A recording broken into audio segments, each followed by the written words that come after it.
Good morning all.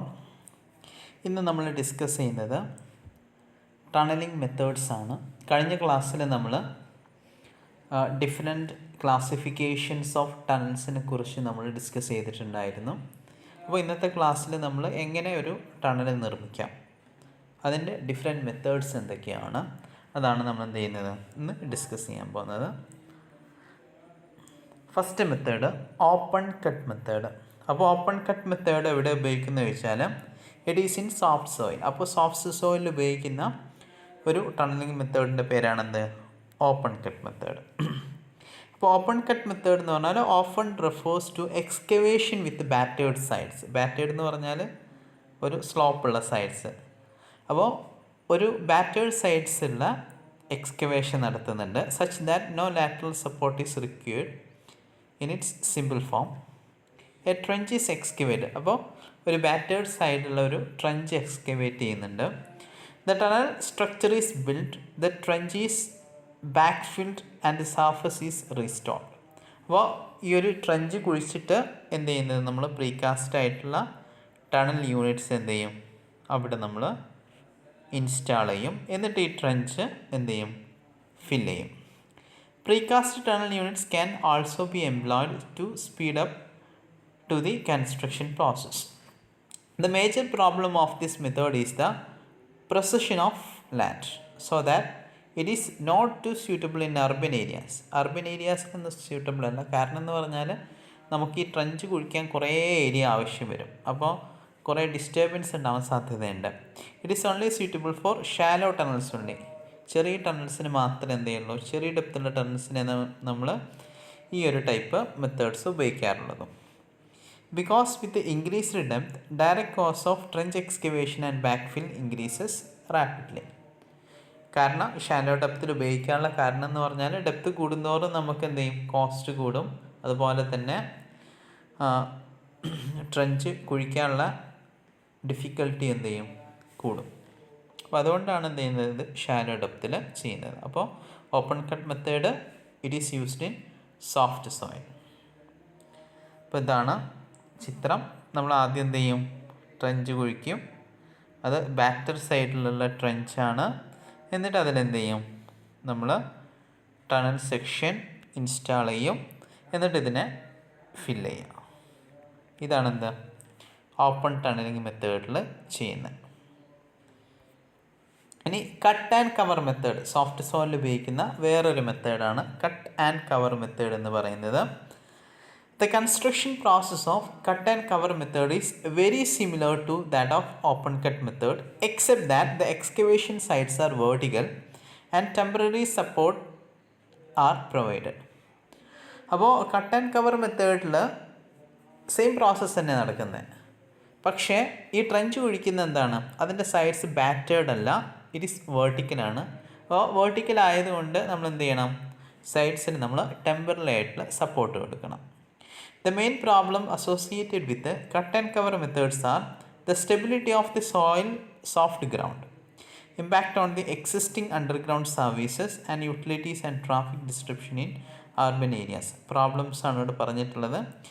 Soft ഗ്രൗണ്ടിൻ്റെ stability, underground സർവീസിൻ്റെയൊക്കെ impact, പിന്നെ യൂട്ടിലിറ്റി, ട്രാഫിക്കിൻ്റെ യൂട്ടിലിറ്റീസിനൊക്കെ ഡിസ്റ്റർബൻസ്, ഇത്ര കാര്യങ്ങളാണെന്ത് അതിൻ്റെ മെയിൻ പ്രോബ്ലംസ് വരുന്നത്.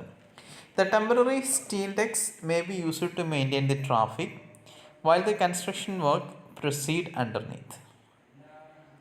This method is also only suitable for high level tunnel. High level ടണൽസിന് എന്ത് ചെയ്യുള്ളൂ, ഈ ഒരു method cut and cover method നമ്മൾ ഉപയോഗിക്കാറുള്ളൂ.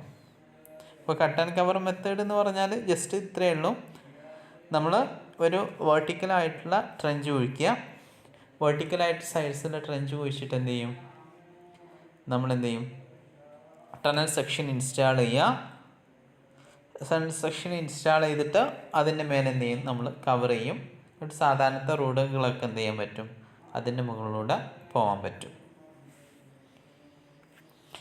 ഇനി പ്രീഡെക്ക് മെത്തേഡ്, അതും സോഫ്റ്റ് സോയിൽ ഉപയോഗിക്കുന്ന വേറൊരു മെത്തേഡാണ് predeck method of tunneling. Same as that of open cut method. Open cut മെത്തേഡിനെ പോലെ തന്നെയാണ് ചെയ്യുന്നത്. The pre deck method is suitable for high level tunnel. High level ടണലിങ്ങിനാണ് എന്ത് ചെയ്യുന്നത്, മെയിനായിട്ട് പ്രീ ഡെക്ക് മെത്തേഡ് ഉപയോഗിക്കുന്നത്. The tunnel walls are constructed by the diaphragm walling method first and then the upper surface of the ground is removed. ആദ്യം എന്ത് ചെയ്യും, ഒരു diaphragm വാള് നമ്മൾ ഗ്രൗണ്ടിലോട്ട്, ഇത് ഗ്രൗണ്ട് ആണെങ്കിൽ അതിലോട്ടൊരു ഡയഫ്രം വാൾ ഇൻസേർട്ട് ചെയ്യും. അപ്പോൾ ഈ ഡയഫ്രം വാൾ ഇൻസേർട്ട് ചെയ്തിട്ടാണ് എന്ത് ചെയ്യുന്നത്, നമ്മൾ ടണൽ കൺസ്ട്രക്ട് ചെയ്യുന്നത്. And the upper surface of the ground is removed. എന്നിട്ടാണ് നമ്മൾ എന്ത് ചെയ്യുന്നത്, അപ്പർ സർഫസ് ഒക്കെ റിമൂവ് ചെയ്യുന്നത്. The upper deck of the tunnel is cast supported on the diaphragm. It is then backfilled and road surface is reinstated. ഈ diaphragm വാളിലാണ് എന്ത് ചെയ്യുന്നത്, upper deck വരുന്നുണ്ടാവും. അപ്പോൾ അപ്പർ ഡെക്ക് ഇവിടെ ഇടും, ഇവിടെ എന്ത് ചെയ്യും, നമ്മൾ ഫില്ല് ചെയ്യും. Now the tunnel excavation can start from both ends of the tunnel without the fear of collapse and with the minimum disturbance to the traffic and services. ഇങ്ങോട്ട് നമുക്ക് എന്ത് ചെയ്യാൻ പറ്റും, ബോത്ത് എൻഡ്സിൽ നിന്ന് ടണൽ എക്സ്കവേറ്റ് ചെയ്യാൻ പറ്റും. അപ്പോൾ ഈ ഒരു മെത്തേഡാണ്. ആദ്യം എന്ത് ചെയ്യും, ഇതാണ് നമ്മൾ ഡയഫ്രം വാൾ ഇൻസേർട്ട് ചെയ്യും. ഡയഫ്രം വാൾ ഇൻസേർട്ട് ചെയ്തിട്ട് മുകളിൽ ഭാഗം ഒന്ന് എന്ത് ചെയ്യും, നമ്മളൊന്ന് ക്ലിയർ ചെയ്യും. മുകൾ ഭാഗം ക്ലിയർ ചെയ്തിട്ട് അതിൻ്റെ മുകളിൽ ഡയഫ്രം വാളിൻ്റെ മുകളിൽ നമ്മൾ എന്ത് ചെയ്യും, അപ്പർ ഡെക്ക് കൺസ്ട്രക്ട് ചെയ്യുക. അപ്പോൾ അപ്പർ ഡെക്ക് കൺസ്ട്രക്ട് ചെയ്തിട്ട് നമ്മൾ അതിൻ്റെ മുകളിൽ എന്ത് ചെയ്യും, ബാക്ക് ഫില്ല് ചെയ്യുക. ഇങ്ങനെ നമുക്ക് രണ്ട് സൈഡിൽ നിന്നും ടണലിങ് ചെയ്യാൻ പറ്റും. അപ്പോൾ നമുക്ക് മുകളിലുള്ള ട്രാഫിക്കിനൊക്കെ ഡിസ്റ്റർബൻസ് കുറവായിരിക്കും. ഇനി പൈപ്പ് ജാക്കിംഗ് മെത്തേഡ്. നെക്സ്റ്റ് മെത്തേഡാണ് pipe jacking method. This method can also be used for installation of pipes from 150 mm to 4 meter diameter. അപ്പോൾ ഇത് മെയിനായിട്ട് ഉപയോഗിക്കുന്നത് പൈപ്പിൻ്റെ ഇൻസ്റ്റലേഷനാണ്. Or box section up to 7 meter to 4 meter ഒരു ബോക്സ് സെക്ഷൻ ഉപയോഗിക്കാറുണ്ട്. But it is mainly employed on large diameter pipes of over 1 meter. This method is very suitable for installing services under roads and railway embankment without creating disturbance to traffic. മെയിനായിട്ട് services, നമ്മൾ pipe, അതുപോലെ sewerage, അപ്പോൾ ഇതിൻ്റെയൊക്കെ ഇൻസ്റ്റലേഷനാണ് എന്ത് ചെയ്യുന്നത്, മെയിനായിട്ട് ഉപയോഗിക്കുന്നത്. The method consist of forming pits at both ends of the proposed tunnel.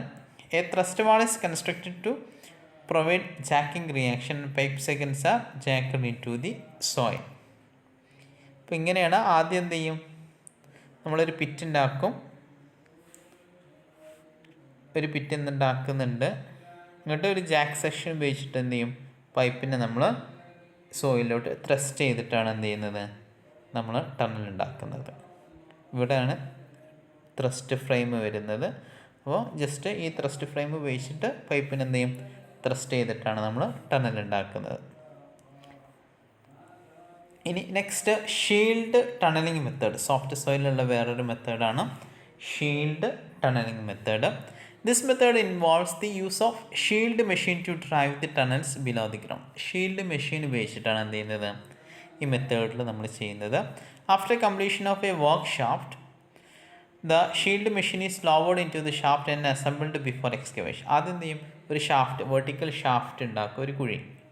എന്നിട്ട് ഷീൽഡ് മെഷീൻ ഇറക്കിയിട്ടാണ് എന്ത് ചെയ്യുന്നത്, നമ്മൾ ടണലിംഗ് നടത്തുന്നത്. The construction of tunnel using precast concrete lining segment about 1.2 meter width. This construction method causes minimal disruption to the traffic and environment because all the work take place below the ground and the ground level environment. അപ്പോൾ ഇതിൽ ചെയ്യുന്നതെന്ന് പറഞ്ഞാൽ നമ്മൾ ആദ്യം എന്ത് ചെയ്യാം, ഒരു shaft ഉണ്ടാക്കുന്നുണ്ട്. എന്നിട്ട് ഷീൽഡ് മെഷീൻ എന്ത് ചെയ്യും, നമ്മൾ ഇറക്കും. ഇവിടെ ഷീൽഡ് മെഷീനിൻ്റെ പാർട്സൊക്കെ ഇറക്കിയിട്ട് അവിടെ അസംബിൾ ചെയ്യാം. ഷീൽഡ് മെഷീൻ എന്ത് ചെയ്യും, എക്സ്കവേറ്റ് ചെയ്ത് പോവും. ഷീൽഡ് മെഷീൻ ഉപയോഗിച്ച് എക്സ്കവേറ്റ് ചെയ്യും. എന്നിട്ട് ഷാഫ്റ്റിലൂടെ സാധനങ്ങളൊക്കെ, സോയിലും കാര്യങ്ങളൊക്കെ എന്ത് ചെയ്യും, ലിഫ്റ്റ് ചെയ്തിട്ട് പുറത്തേക്ക് കൊണ്ടുപോകും. അപ്പോൾ least disturbance to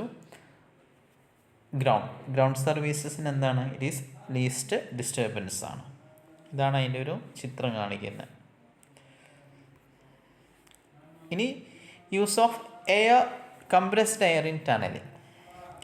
When the tunneling in water-bearing ground, the groundwater infiltration will create problem. Water-bearing സ്ട്രക്ചറിലാണെങ്കിൽ ഇൻഫിൽട്രേഷൻ, ഗ്രൗണ്ട് വാട്ടർ ഇൻഫിൽട്രേഷൻ എന്ത് ചെയ്യും, ടണലിങ്ങിനെ ഭയങ്കരമായിട്ട് ബാധിക്കുന്നുണ്ട്.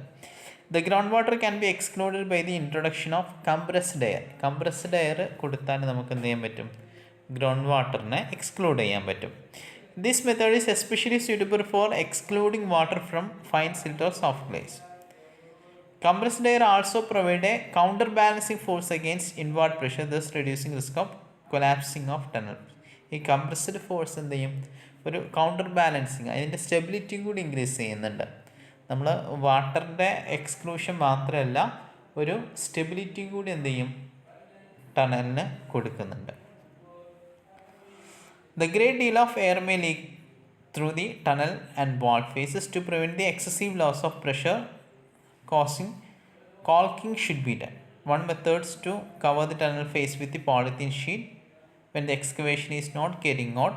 An alternative method is to spray the tunnel face with the bentonite slurry. The method is more convenient and more effective for fine soil. അപ്പോൾ ഈ compressed air ടണലിൽ നമ്മൾ എന്ത് ചെയ്യും, ഈ കംപ്രസ്ഡ് എയർ കുറേ ലീക്ക് ചെയ്ത് പോകാൻ സാധ്യതയുണ്ട്. ഇപ്പോൾ ലീക്ക് ചെയ്ത് പോകാൻ സാധ്യത ഉള്ളത് കൊണ്ട് നമ്മൾ എന്ത് ചെയ്യുന്നുണ്ട്, ടണലിൽ ഒന്നെങ്കിൽ നമ്മൾ ടണൽ ഫേസസ് ഒന്ന് പോളിത്തീൻ ഷീറ്റ് കൊണ്ട് കവർ ചെയ്യണം, അല്ലെങ്കിൽ ബെൻഡനൈറ്റ് സ്ലറി വെച്ചിട്ട് ഒന്ന് സ്പ്രേ ചെയ്യണം. അപ്പോൾ ഈ രണ്ട് മെത്തേഡ്സ് ഉപയോഗിച്ചാൽ നമുക്ക് എന്ത് ചെയ്യാൻ പറ്റും, അതിലുള്ള എയർ ലീക്കേജ് ഒഴിവാക്കാൻ കഴിയും.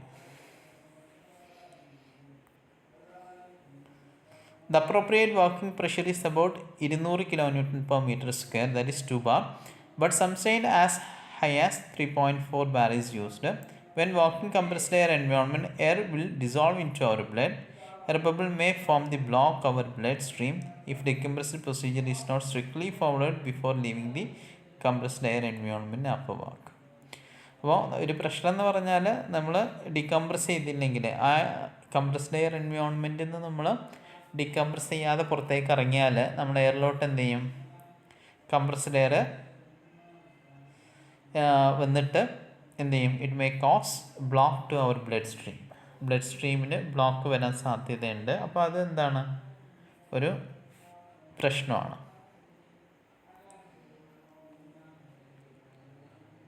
ഇനി നമുക്ക് പഠിക്കാനുള്ളത് ടണൽ ബോറിംഗ് മെഷീനാണ്. അപ്പോൾ മോഡേൺ ടണൽസ് എല്ലാം ബോർ ചെയ്യുന്നത് അല്ലെങ്കിൽ ടണൽ ചെയ്യുന്നത് യൂസിങ് ടണൽ ബോറിംഗ് മെഷീനാണ്.